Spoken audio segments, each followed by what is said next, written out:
Tout est un mensonge. Tout ce qu'on entend, tout ce qu'on voit, il en dégueule de partout. Ça n'arrête pas. Un mensonge après l'autre. T'es dans une boîte qui se déplace. Ils veulent que tu meurs ou que tu mentes avec eux. Il n'y a qu'une seule chose à faire. Trouver quelque chose qui est à soi. Se fabriquer une île. Si je ne te revois pas dans cette vie, que je ressente le manque, jette-moi un regard, et ma vie sera à toi.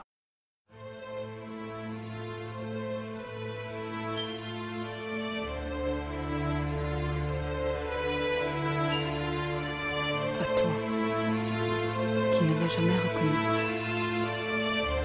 À toi, qui ne m'as jamais reconnu. À toi, qui ne m'as jamais reconnu. À toi, qui ne m'as jamais reconnu. À toi, qui ne m'as jamais reconnu.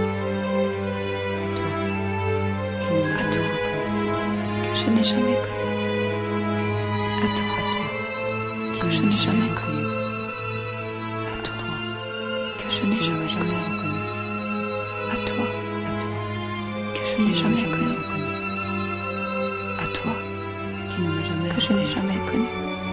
À toi, qui ne m'as jamais que je n'ai jamais connu. À toi, qui ne m'as jamais reconnu. Que je n'ai jamais connu. À toi, qui ne m'as jamais reconnu. Que je n'ai jamais connu. Qui ne m'as jamais reconnu.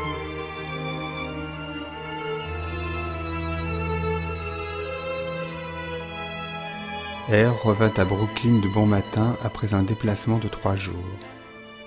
Il acheta un journal à Grand Central, ses yeux tombèrent sur la date. C'était celle de son anniversaire. 41 ans, songea-t-il. Cela ne lui fit ni chaud ni froid. Il feuilleta le journal, monta dans un taxi et rentra chez lui.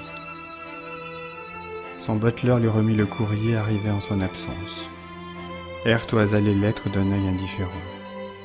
L'une d'entre elles, dont l'écriture lui était inconnue, lui parut très volumineuse. Il s'installa confortablement. Après avoir allumé une cigarette, il ouvrit la lettre en question. Elle faisait une 20aine de pages, était de la main hâtive d'une femme. Sans y penser, il tâta l'enveloppe pour voir s'il n'y serait pas resté quelques mots d'accompagnement. L'enveloppe était vide, ne portait ni adresse d'expéditeur, ni signature. En guise d'épigraphe ou de titre, on lisait, en haut de la première page, « À toi, qui ne m'a jamais connu, qui ne m'a jamais connu, qui ne m'a jamais connu. »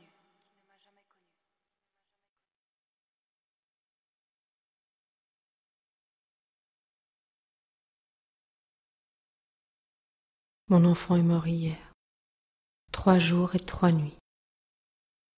J'ai lutté avec la mort pour sauver sa chère vie. J'ai veillé à son chevet, tandis que la maladie dévorait son corps brûlant de fièvre. J'ai rafraîchi son front en feu. J'ai tenu nuit et jour ses petites mains dans les miennes. Le 3e soir, à bout de force, mes yeux se sont fermés d'eux-mêmes. Alors la mort est venue et m'a pris mon enfant. À présent, je n'ai plus que toi au monde. Toi qui ignores tout de moi. Toi qui ne m'as jamais connu. Toi que j'ai toujours aimé. J'ai la tête lourde, mes tempes battent et bourdonnent. J'ai mal dans tous les membres. Souvent un voile noir passe devant mes yeux. Je dois avoir la fièvre, la contagion rôde de porte en porte à l'heure qu'il est. Mieux vaudrait pour moi que le typhus me prenne, ce qui m'éviterait de me faire violence. Peut-être ne me sera-t-il pas possible d'achever cette lettre. Je veux pourtant rassembler toutes mes forces pour te parler une fois, rien qu'une fois, mon amour. Mais tu ne connaîtras mon secret que lorsque je serai morte, quand tu n'auras plus à me répondre, quand ce qui me transperce de tant de glace et de feu m'aura définitivement emporté. Si je devais survivre, je déchirerais cette lettre et je continuerais à me taire, comme je me suis toujours tue. N'aie pas peur de mes paroles. Une morte ne réclame plus rien, ni amour, ni compassion, ni consolation. Je veux te révéler toute ma vie. Cette vie qui n'a véritablement commencé que le jour où je t'ai connue. Cette vie qui n'a véritablement commencé que le jour où je t'ai connue.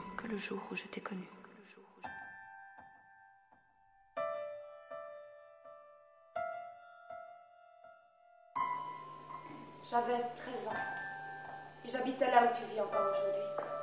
Là où tu tiens maintenant cette lettre, mon dernier souffle. Je vivais sur le même palier que toi, juste en face de ton appartement.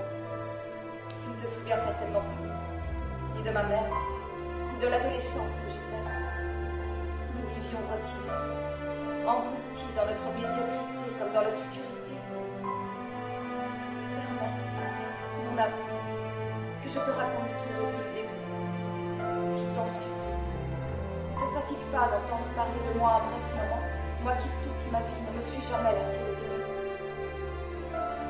Avant ton arrivée, vivait derrière ta porte de bien méchants gens. Tout l'immeuble les détestait. Et lorsqu'un jour l'homme fut emprisonné pour vol et qu'on lui somma de déguerpir, le soulagement fut général. Il sut très vite qu'un monsieur seul avait repris l'appartement.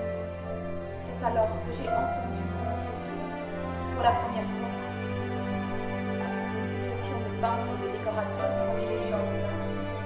Je ne t'ai pas aperçu pendant les travaux. Ils étaient supervisés par ton docteur, un petit homme stylé, sérieux, à cheveux gris.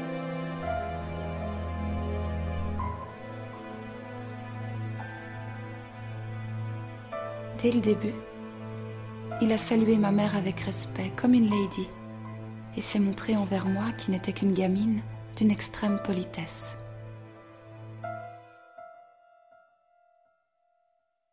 Je te raconte tous ces riens, mon amour, pour que tu comprennes comment tu as pu acquérir, d'entrée de jeu, un tel pouvoir sur l'enfant craintive et timide que j'étais alors. Et la curiosité que tu m'inspirais n'a fait que grandir lorsqu'un après-midi, en rentrant de l'école, j'ai trouvé stationnant devant chez nous le camion de déménagement. Toute la soirée, forcée de penser à toi, toi que je n'avais même pas entrevu, j'ai cherché à m'imaginer à quoi tu ressemblais. Cette nuit-là, sans te connaître encore, j'ai rêvé de toi pour la première fois. J'ai rêvé de toi pour la première fois. Le lendemain, tu as pris possession des lieux, mais j'ai eu beau guetter. Je n'ai pas réussi à satisfaire ma curiosité. Enfin, le troisième jour, je t'ai aperçu. C'était toi, tel que tu es encore aujourd'hui. Toi l'immuable sur qui les années glissent sans laisser de traces. Tu montais en courant l'escalier avec l'agilité d'un adolescent, enjambant 2 marches à la fois. C'est avec un étonnement indescriptible que j'ai contemplé ton visage plein de vie et de lumière. J'ai tressailli en te voyant si jeune, si beau, si souple, si svelte et si élégant. Quoi d'étonnant à cela? Dès cet instant, j'ai éprouvé ce que tout le monde éprouve devant toi, à savoir que tu renfermes 2 êtres en un seul.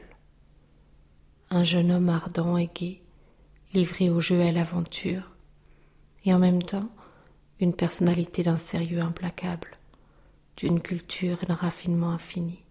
Tu pressens déjà, mon amour. Quelle merveille, quelle attirante énigme tu étais pour moi. Pour moi, une enfant. Faut-il te préciser que dès ce jour-là, plus rien à part toi ne m'a intéressé au monde, si ce n'est tourner autour de ta vie et de ton existence? Je t'observais, je notais tes habitudes, j'observais ceux et celles que tu recevais chez toi, des jeunes étudiants, tes camarades, mais aussi des dames qui arrivaient en limousine, mais surtout beaucoup de femmes. Ce fait ne revêtait pour moi aucune signification particulière. Je n'avais que 13 ans et la curiosité passionnée avec laquelle je t'épiais. J'ignorais, tellement j'étais naïve, que c'était déjà de l'amour. Un après-midi, avec une amie de mon âge, nous parlions devant l'immeuble. Un taxi est arrivé à toute vitesse. Il s'est arrêté et, impatient comme toujours, tu t'es dirigé vers la porte. Je ne sais quel mouvement puissant et inconscient m'a poussé à aller t'ouvrir. Je t'ai croisé. Nous avons failli nous heurter. Tu m'as enveloppée d'un regard doux et chaleureux. Tu m'as gratifiée d'un sourire que je ne puis qualifier que de tendre, en me disant d'un ton presque intime. Merci beaucoup, mademoiselle. À la seconde où j'ai senti poser sur moi ce regard caressant, je fus à toi, tout entière. Je me rendis compte plus tard que ce regard lumineux, ce regard qui exerce une sorte d'aimantation, ce regard qui enveloppe et déshabille à la fois, ce regard de séducteur né, tu le prodigues à toute femme qui passe à ta portée. Mais plongée dans un fleuve de feu, j'ai cru que cette tendresse ne s'adressait qu'à moi seule. 7 secondes a suffi à faire une femme de l'enfant que j'étais. C'est depuis cette seconde-là que je t'ai aimé. Que je t'ai aimé. Je sais que bien des femmes t'ont dit et répété la même chose. À toi, leur cher enfant gâté. Mais crois-moi, personne ne t'a aimé aussi fort, avec autant de dévouement que celle que j'étais alors et que pour toi je suis toujours restée. Tout ce qui grandissait et fleurissait en moi ne connaissait que toi, ne savait que rêver de toi et te prendre pour confident. Mon père était mort depuis longtemps. Ma mère était loin de moi, avec sa sempiternelle tristesse et ses soucis. Tu étais pour moi, comment dirais-je, toute comparaison serait trop faible. Tu étais précisément tout pour moi, toute ma vie. Tu modifiais de fond en comble mon existence. Par le Judas de notre porte, on pouvait épier ce qui se passait sur le palier et sur ton seuil. Ce Judas devint pour moi la lunette d'approche, grâce à laquelle j'explorais l'univers. Pendant des mois, des années, dans le vestibule glacial, redoutant d'éveiller la méfiance de ma mère, je suis restée à te guetter, des après-midi entières, tendue comme une corde de violon, prête à vibrer en ta présence. Quelle folie n'ai-je pas commise? Je baisais la poignée de la porte que ta main avait touchée. Je volais un reste de cigare que tu avais jeté, sacré aussitôt pour moi parce que tu l'avais porté à ta bouche. Le soir, au moindre prétexte, je descendais dans la rue pour voir laquelle de tes pièces était allumée et sentir ainsi d'une manière plus concrète ta présence, ton invisible présence. Et les semaines où tu étais en voyage, ma vie était morte, sans objet, sans but. Des heures, des journées entières, je pourrais te raconter comment j'ai vécu alors à travers toi. Toi qui connaissais à peine mes traits, car lorsque je te croisais dans l'escalier, de peur que ton regard ne me brûle, je passais devant toi en courant, tête baissée comme l'on va se jeter à l'eau, pour te cacher le feu qui empourprait mes joues.